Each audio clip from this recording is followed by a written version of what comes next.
Good evening, I'm Dennis Ward. Welcome to APTN National News.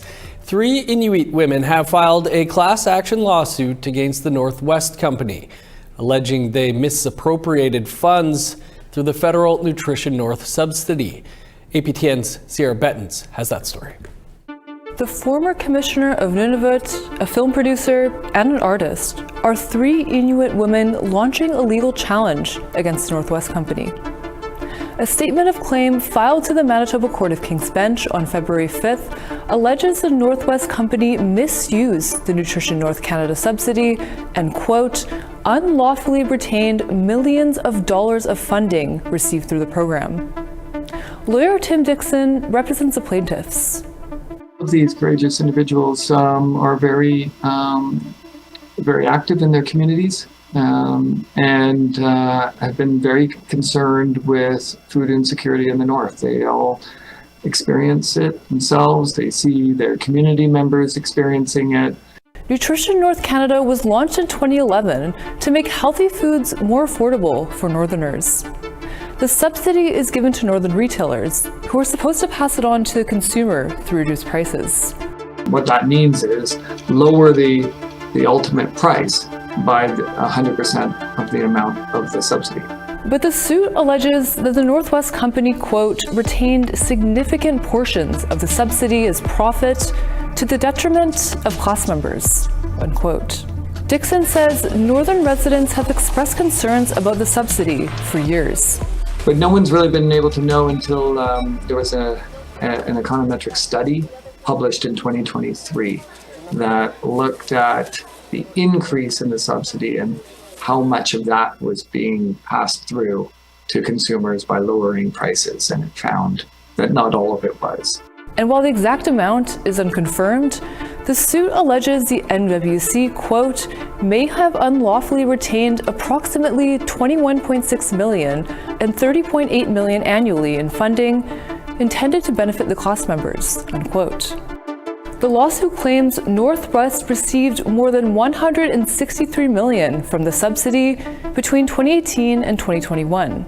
The suit seeks an order demanding the Northwest Company return the allegedly misappropriated funds to Northern residents.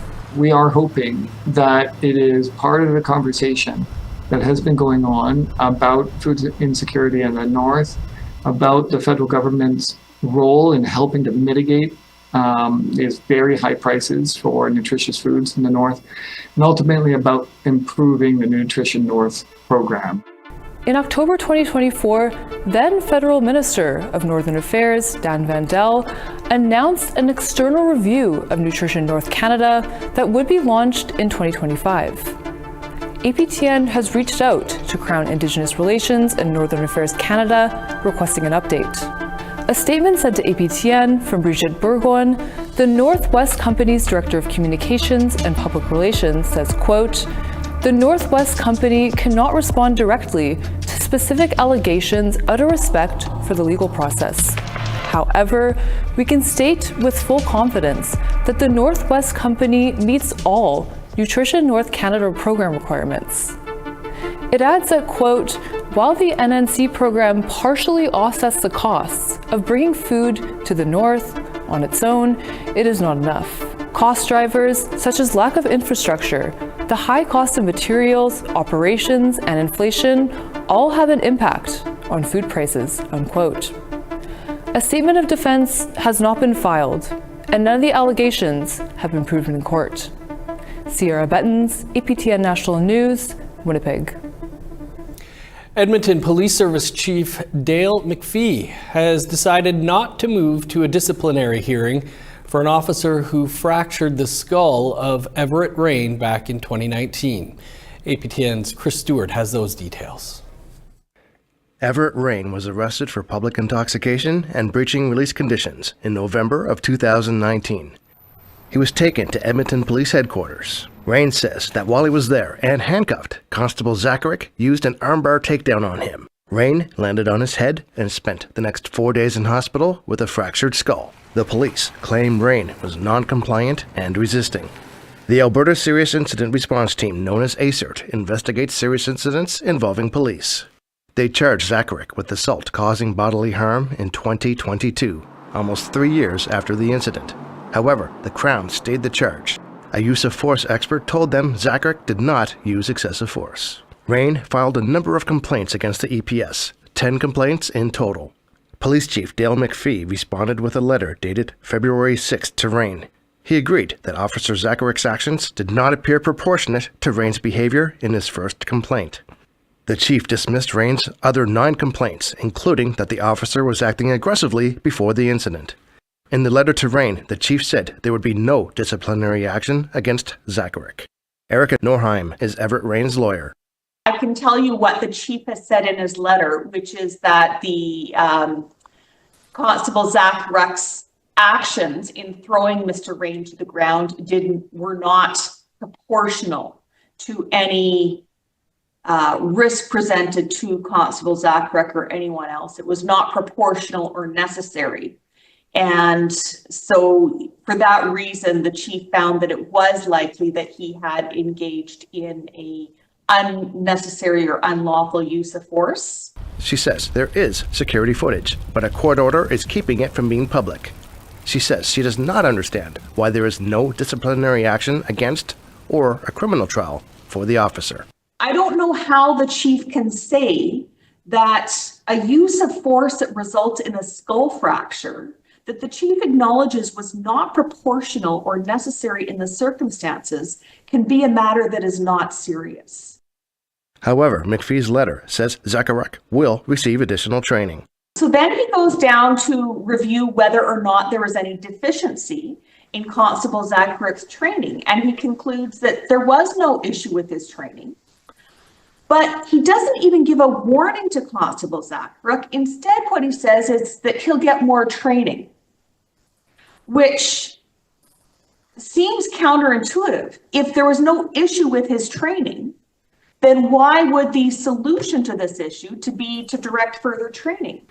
The Edmonton Police Service told APTN that the appeal period is still open for Rain and cannot comment.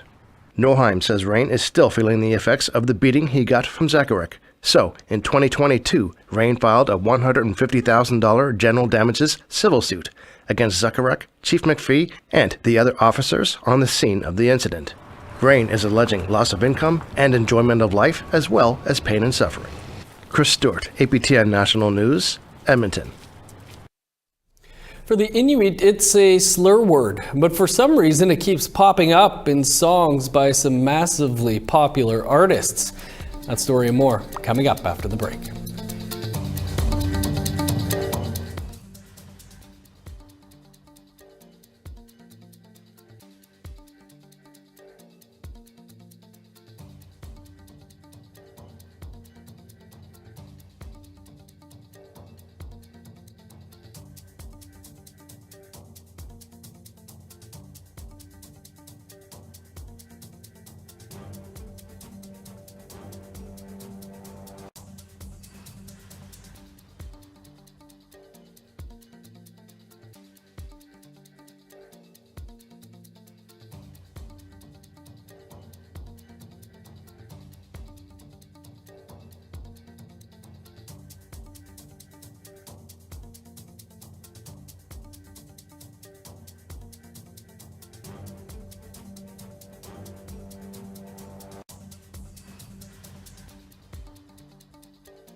Welcome back.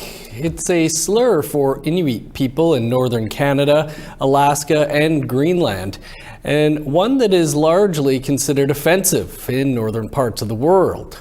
That word, which we're saying once for context, is Eskimo and is commonly thought to mean eater of raw meat.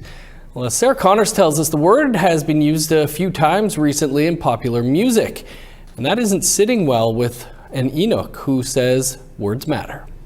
Have you heard this new song by soca artist Trinidad Killa?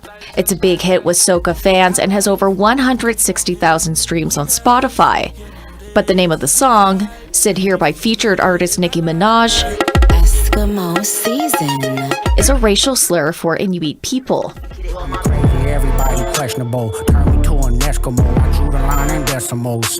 Grammy Award-winning rapper Kendrick Lamar also used the word in his most recent album, GNX. I found it really painful.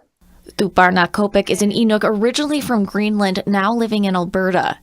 She's disappointed the slur is finding its way into popular music. And also, it really upset me because I have 3 daughters and I really don't want them growing up and hearing the artists that they like saying this derogatory term against us, against the people that they represent.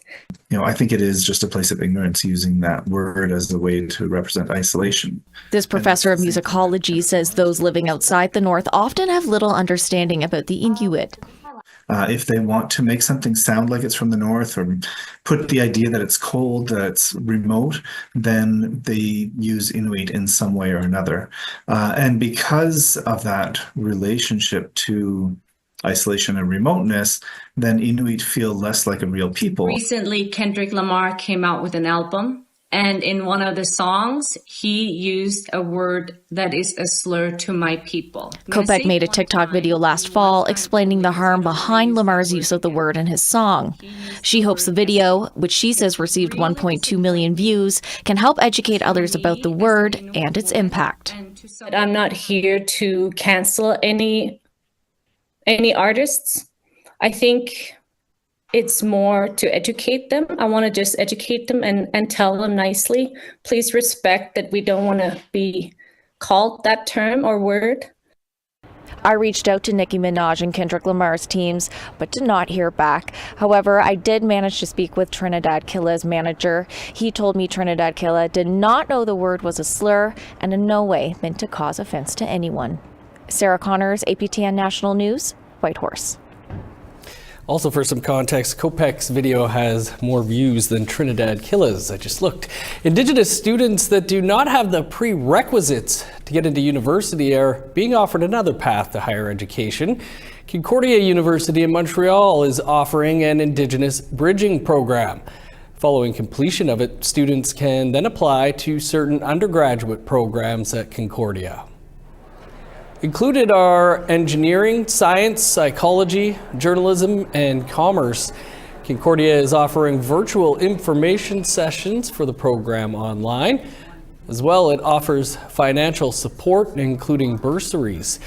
Out-of-province students can access the Canada Scholar Awards, and both First Nations and Inuit students from communities in Quebec are eligible for tuition waivers. Students are supported before and after completion of the program.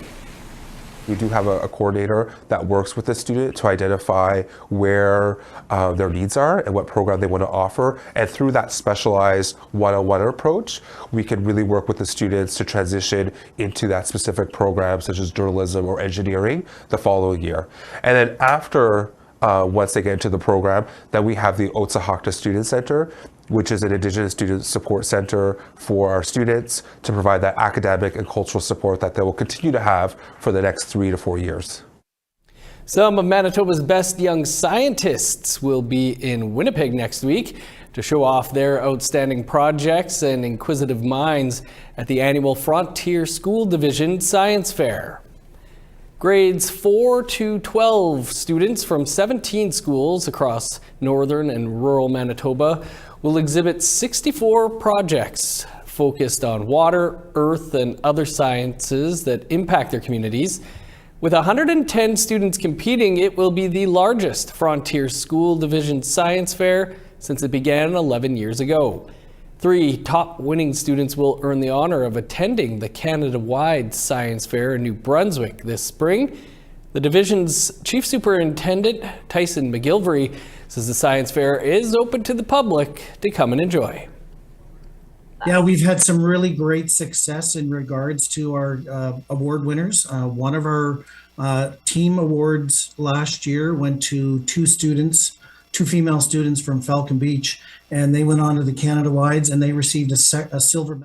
As not only is this a science fair, this is an opportunity for these students to engage in other activities while in the South, and they'll have opportunities to engage at the St. Boniface Youth Lab. They'll have an opportunity to attend some programming at the Royal Aviation Museum of Western Canada. They'll have opportunities to go to Fort White Alive, and as well as the Assiniboine Zoo for some self-directed programming there as well. Fun week for those youth. You can join in on the fun and learn something too on February 27th from 9 a.m. to 4 p.m. at Canada Inn's Polo Park. And Algonquin youth is off to the Oscars. We'll tell you why after the break.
Welcome back. Time now for our photo of the day. Richard Friesen shared this photo taken by his grandson, Draven Meisner, from Moosehorn, Manitoba. Draven had originally sent it to Grandma Charlotte, and now we all get to enjoy Draven's photo. Thanks for that. Keep those photos coming. You can send them to share@aptn.ca, and your photo might be our next photo of the day. Now let's take a look at tomorrow's weather forecast.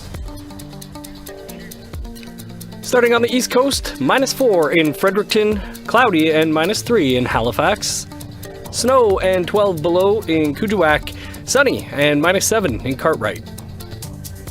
-1 with snow in Montreal, 7 below and snow in Chibougamau. -4 with snow in Sault Ste. Marie and North Bay. -1 with flurries in Thunder Bay, 4 below and snow in Sioux Lookout. minus 13 with snow in God's Lake, cloudy and 10 below in the Paw. 0 and cloudy in Winnipeg, minus 4 in Dauphin, minus 2 in Regina, 3 below in Saskatoon, minus 1 with snow in Meadow Lake, minus 5 with flurries in La Ronge. In northern Alberta, minus 7 with snow in High Level and Fort Chipewyan. 4 above in Edmonton, plus 10 in Lethbridge. 11 above in Vancouver and Victoria. Plus 7 in Prince George, 6 in Smithers. Minus 17 and snow in Old Crow, 0 for Whitehorse. Minus 16 with snow in Yellowknife, cloudy and 15 below in Norman Wells. 28 below in Sachs Harbor, minus 27 in Pawlatuck. Minus 27 for Chesterfield and Whale Cove, 26 below in Baker Lake. Minus 24 in Resolute, 25 below in Arctic Bay. For more than 50 years, the people of Grassy Narrows have lived with the serious health effects of mercury contamination. Now, after decades of broken government promises, a new environmental threat is facing the community. Tomorrow night on an all-new episode of APTN Investigates, journalist Brittany Guillot takes a look back at the community's fight for justice. With more on the story, Brittany joins us now from Winnipeg. Brittany, thanks for being with us. The people of Grassy Narrows have lived with the effects of mercury poisoning for decades now. Can you tell us about the impact it's had on the community? Yeah, the impact in the community is widespread, and it's something that the people of Grassy Narrows have been saying for decades. The majority of community members live with the effects of mercury poisoning, and those symptoms include loss of muscle coordination, tremors, loss of vision, and impairment of speech and hearing. So many people are living with multiple and severe symptoms. The people of Grassy say they are often asked why they still eat the fish if it's getting them sick, and the consensus is that this is a part of their traditional Anishinaabe way of life that they are not willing to give up. And rather than abandon a part of their culture, they say they want the waterways to be remediated, as the government has promised for years. And despite environmental destruction and the impact it's had on them physiologically, they are still a united community. Now, Dr. Donna Mergler has done a number of studies in Grassy Narrows. What has her work demonstrated? Mm-hmm. 3 of her most notable studies in Grassy have broadened the understanding of mercury poisoning and the conditions the community members are living in. She co-authored a study that estimated 90% of the community has symptoms of mercury poisoning. In 2020, she analyzed mercury levels in hair samples of individuals who died before 60 years. The research found a direct association between long-term mercury exposure and premature death. So this is below the average for Indigenous people across the country and far below the national average that sits at 81 years. Okay.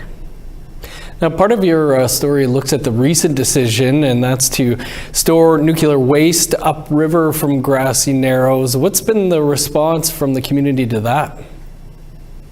The community members and the leadership of Grassy are opposed to it. They say their concerns surround the potential for accidents when the nuclear waste is being transported on highways, as well as the potential for leaks once the waste is stored underground.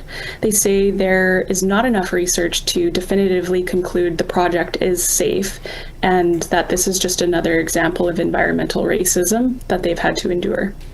Looking forward to it, Brittany. Thanks for speaking with us about it. Thanks for having me. And you can catch APTN Investigates Something in the Water right here tomorrow night. And Algonquin youth is counting down the days before she heads to Los Angeles. The young entrepreneur from Kitigan Zibi will soon be rubbing elbows with the rich and famous and gifting them with some of her own creations. Here's Annette Francis with that story. 14-year-old Maya Boudry will soon be showcasing her famous Kukum scrunchies at the Diamond Lounge in Hollywood. Just like, it feels like so unreal because like I'm just like, you know, like living like my dreams. Maya is a natural-born entrepreneur. She founded Kukum Scrunchies when she was just 9. She's grown her business from there to include bags, lanyards, clothing, and ribbon skirts. So when the Oscars emailed and requested her presence in the Diamond Lounge, she jumped on it with a few new limited edition scrunchies. There's 3 of them, and I think I love these colors because they're so like pastel, and I think this will just like fit the big like, you know, opening for the Oscars.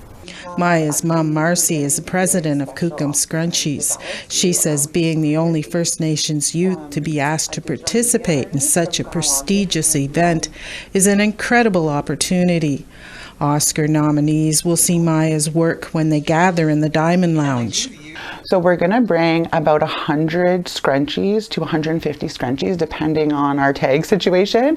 And then we're going to also, for the non-women Oscar nominees, we're going to bring men's ties, shoelaces, bags, some lanyards, like just kind of a little bit of everything that we have.